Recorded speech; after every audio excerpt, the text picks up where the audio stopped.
Welcome back to another edition of the Wolverine.com podcast. I'm Chris Balas. With me, Doug Skene, fresh from a hunting trip, or where'd you go, man? You're tried to do this from the road, didn't work so well. Out in the rural, in the country there. Yeah, well, I was just out doing my regular day job, and so I was in. Wait, you another job? Yeah. I have another full time job. I was in the metropolitan Lansing area, Sorry. and cell phones and Skype and video yeah, it just doesn't always work so great sometimes. So here we are. Here we are. But hey, let's talk some Michigan football. Michigan and Nebraska.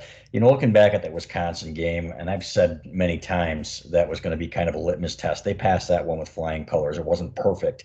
These guys play hard, and there are some things that this offensive line does really well. Combo blocking. I wanted to comment on that one first of all. Has been fantastic. Those guys, the guards and the centers, really work well together and do a fantastic job there. What have you seen on film through 5 games of these guys that really impresses you? So I think I would say the consistency in which the offense attacks the defensive front, and they have not wavered a whole lot from what they want to do, which is some kind of down blocking or gap blocking on the front side, and then pull a guard, pull a center, bring a tight end, bring Eric all out of the backfield as some sort of quasi fullback. It's power football, Ballas, and they've done it since week one. They've committed to it, and the only variation we see off of that every once in a while is a straight zone block, right or left. And they haven't really gone away from that. And they play action off of that. This is not new and different in some reinvented football. It's kind of old school, but you see it out of read zone offensive sets. So there's a read zone element to it. And we've seen a read zone play a few times as well, more than a few times. But it's the execution that is the difference. And you did highlight that when Michigan has opportunities to double team down linemen and linebackers, they've done a pretty good job at it. Rutgers gave us a hard time in the second half when they started jumping gaps.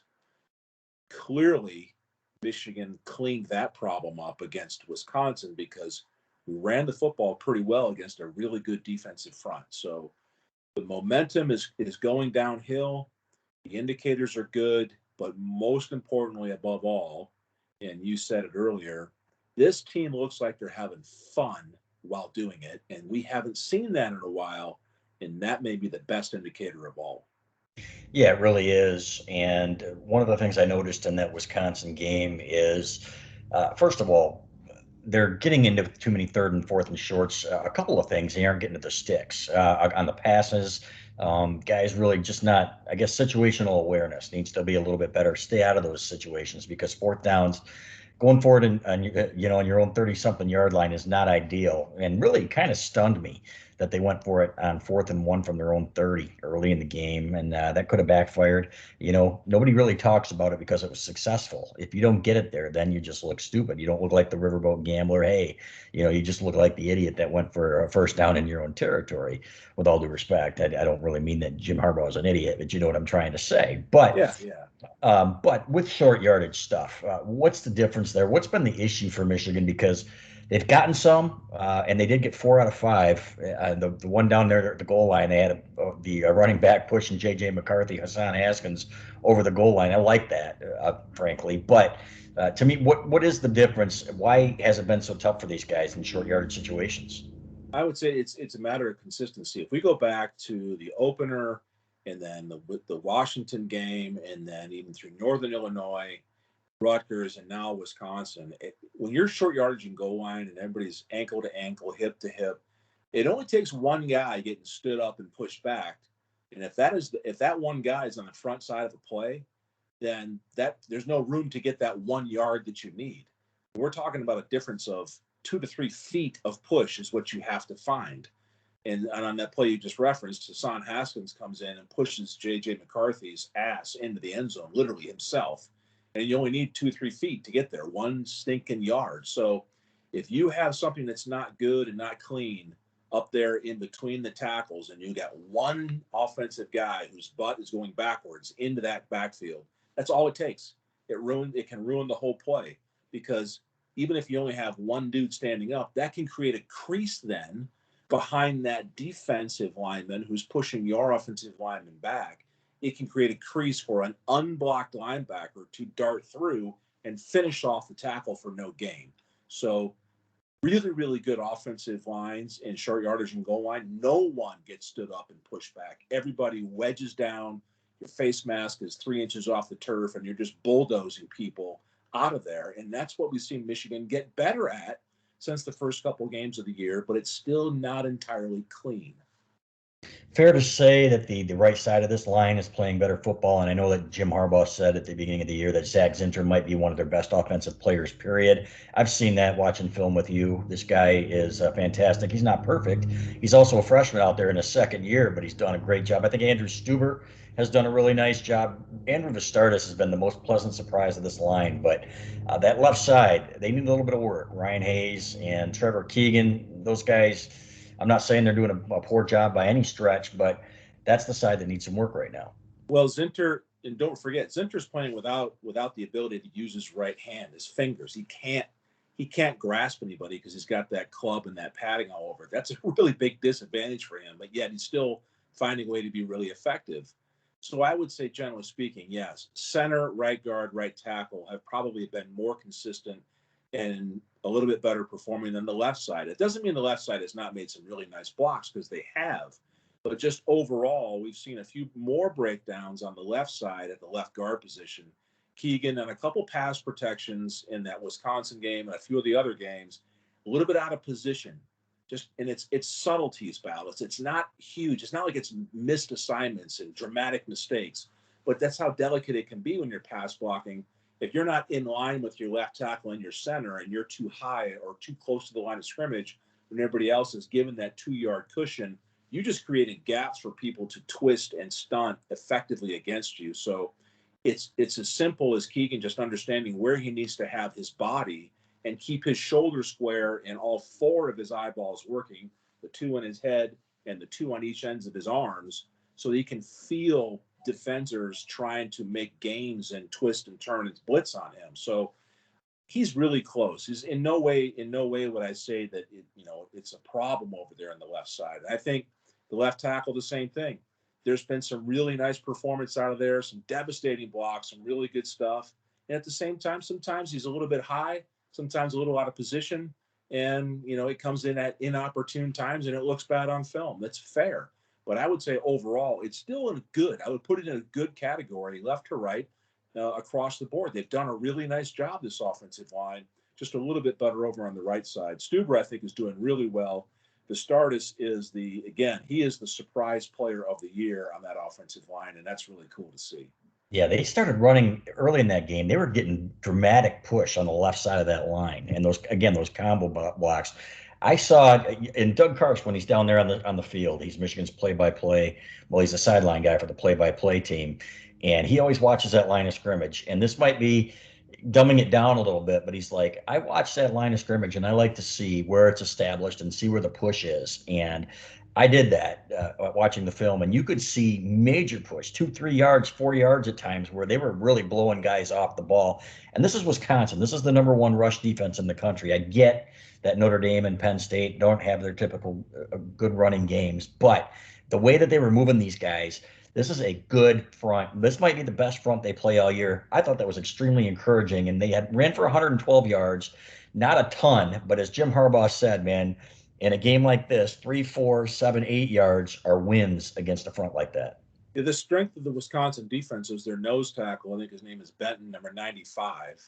Big, wide dude, strong guy in the middle. We were putting him on roller skates. And then number 92, the other 5 technique or defensive tackle, who was flip-flopping back and forth at times. We have both of those dudes in the lap of their linebackers, which causes all kinds of hell for those linebackers to be unable to go, run and free and making plays. So there's no doubt you can turn on that film and you can see, and we did that breakdown where we talked about Corum keeping some things front side and not breaking it backside and trusting his offensive lineman, because at times we were knocking dudes 4 or 5 yards off the ball. And the body language afterwards was, on the Michigan side, a lot of success, guys nodding their heads, feeling pretty good about it.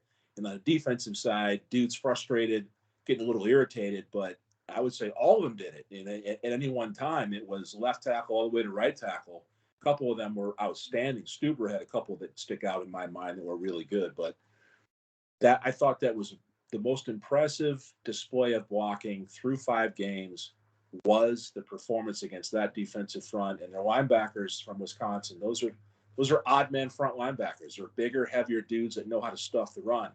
And we cracked off over 100 yards against them, and it could have been a lot more. Yeah, it could have. There were a couple shoestring tackles, and the backs, like you said, missing a couple of holes. But overall, the running game pretty good. We never expected that these guys were going to get 8 yards of carry in Big Ten play. That's just not realistic. I think Tyrone Wheatley was 6.5 or something like that in his best year. So, and that's when the Big Ten, it was good. Let's be honest. There are some really good defenses, though, in the Big Ten this year. We got Penn State coming up.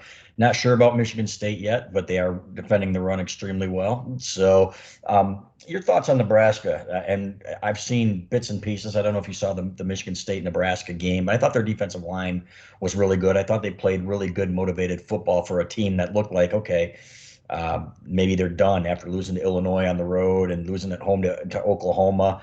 So, but this is not going to be a cakewalk, man. And when you play in that environment against any program that has pride and tradition, and it looks like these guys are starting to get it a little bit, your expectations for Saturday night? So let's go back a year ago, watching Nebraska and Scott Frost coaching that team, and they've struggled, right? And people haven't. I think it's fair to say Nebraska fans are not where they thought they would be this far into the Scott Frost era. But going back a year, and certainly through the first part of this year, the one thing that stands out to me when you watch Nebraska play, they play their asses off. They do play really, really hard. And you combine that with a night atmosphere game at home against us, a team who's now top 10 coming in. It's one of these games where you better look out. You better be ready to go with your very best because they're going to be flying around. And this is a team that does not give up. I think they do have deficiencies. I don't think that the world of their quarterback Martinez. He clearly can make plays, but I think if you make things uncomfortable for him, like this Michigan defense can, I think if you get it a couple knocks on him earlier in that game, you might find yourself on the receiving end of a pick, which is a good thing, obviously. So I think there's some opportunity to take advantage of what Nebraska is going to bring. But on the emotional side and the effort side, Michigan had better be ready to go because this will be a challenge. Everybody talks about rush lanes when it comes to a quarterback like Adrian Martinez with the defensive line and making sure he doesn't get out of there. How do you do that? What's the balance there as a defensive player?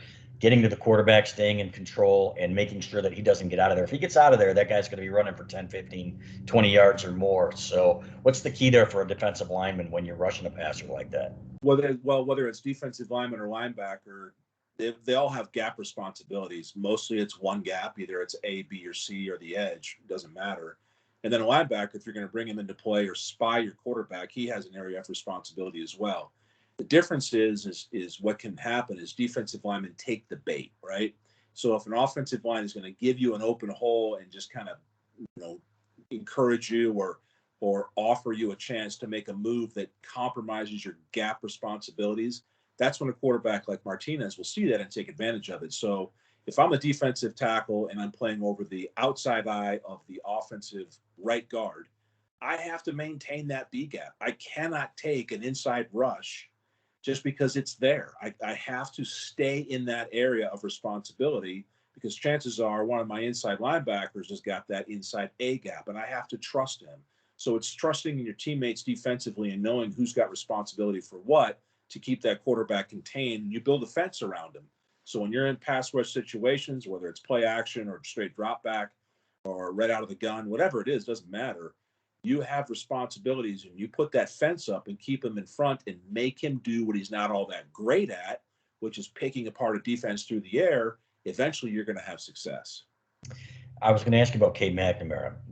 In Michigan, he has not taken a sack yet this year. Now, watching that film, there were plenty of times when he was pressured. There was some leakage there, and times that he got hit. And that's been the case several times this year. So, how much is it on him? How much is it on the offensive line that, hey, this kid has not been sacked? I know they've been solid. They've been still having some problems with some twists, things like that. But to me, McNamara's not getting enough credit here for being able to escape, maybe getting rid of the ball when he is being pressured. Everybody looks at the pass and the result of the pass and judges the quarterback on that. But there were a couple times on slants when he throws it at a guy's feet, and I looked at the film. When I initially saw the play, I thought, that's just crap. And then you look at it and say, hey, that's a good play, rather than trying to force it in where there's nothing there. You got a guy bearing down on you.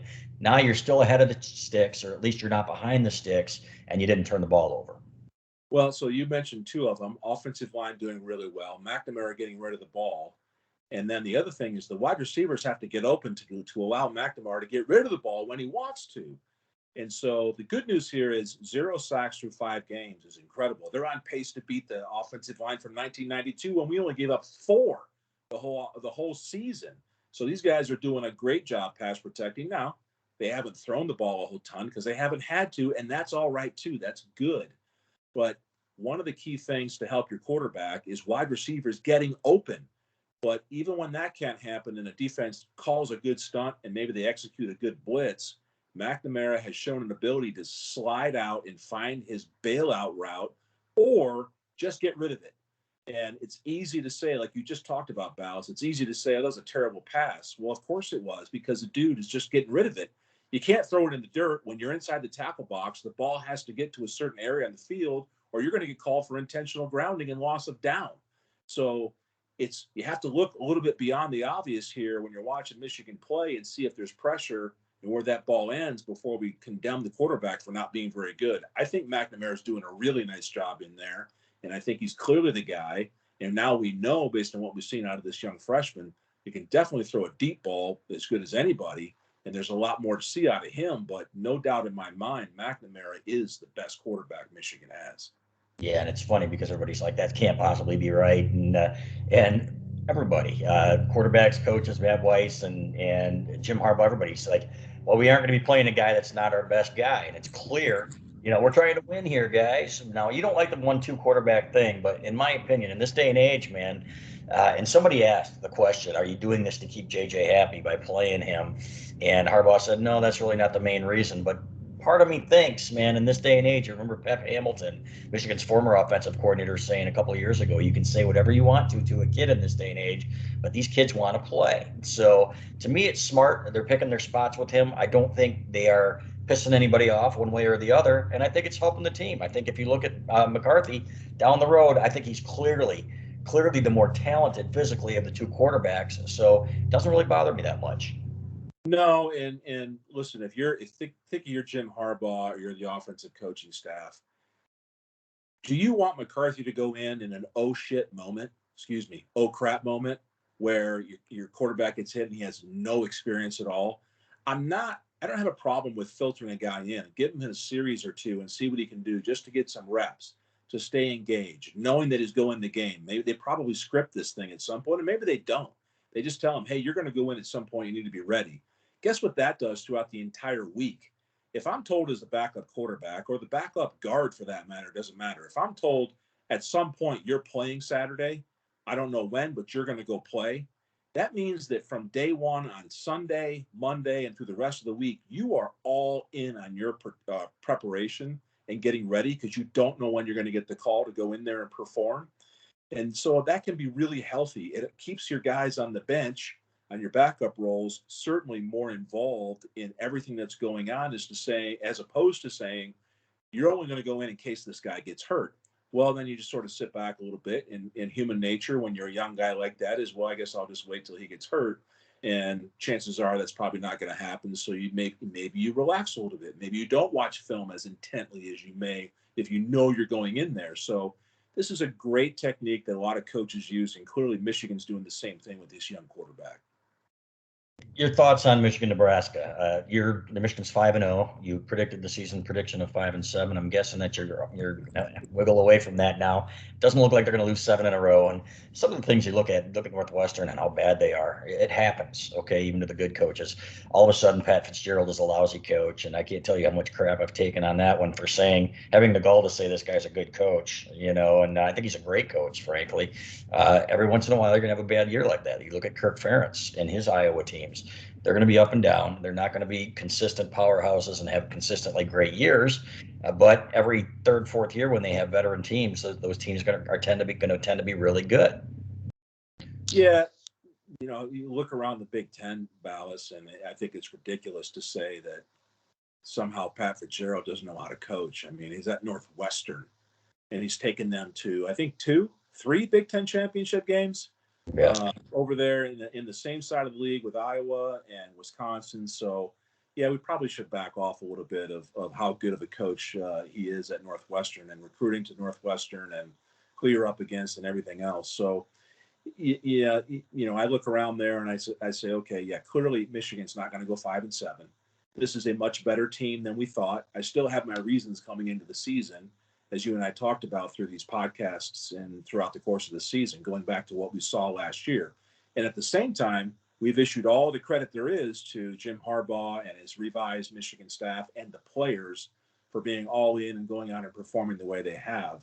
Now, the good news here is that we're 5-0 and we're getting better. The other thing that comes along with that is higher expectations. Now, 5-7 clearly is not going to happen, but now what can happen? You keep playing like you've been playing and you keep getting better the way you're getting better. Now we're going to start expecting maybe the unthinkable, a trip to Indy, beating Ohio State, winning these other tough road games. Those are all in the discussion now based on what we've seen.